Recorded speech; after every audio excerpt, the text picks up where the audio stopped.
Yeah, so for this piece, I focused on the Japanese thunder and wind gods, Fujin and Daijin. They're like deities, basically, that people worship and also are part of a lot of folklore and stuff in Japanese culture. I work as a tattooer, mainly doing Japanese work, and so for me this was an exciting opportunity to take some of that stuff that I study and tattoo and turn it into a larger painting and put that in a different place that's outside of the tattoo studio. So that was kind of the inspiration and the purpose behind the piece is that. So the process for creating this piece started digitally, actually. So I did some rough sketches on my iPad, which is sometimes how I do things nowadays. And yeah, I start with an outline, and then depending on the surface for this piece, I actually just projected it onto the boards. But sometimes I'll freehand them, and then I just layer it color by color, and then do the outline last. Or the black outline last.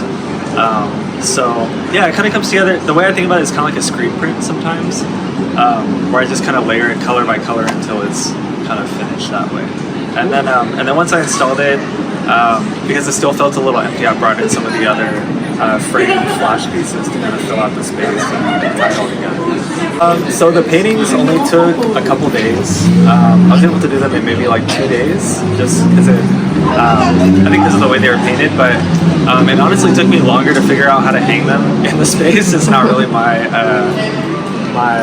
skill set, so I came in and I painted the walls green, and then initially I tried to hang them by myself, but then realized I needed a friend to come help me lift these things up. So yeah, I would say it took me about 2 days to paint them, and then maybe 2 or 3 days to kind of get the full space kind of installed and put together and stuff like that.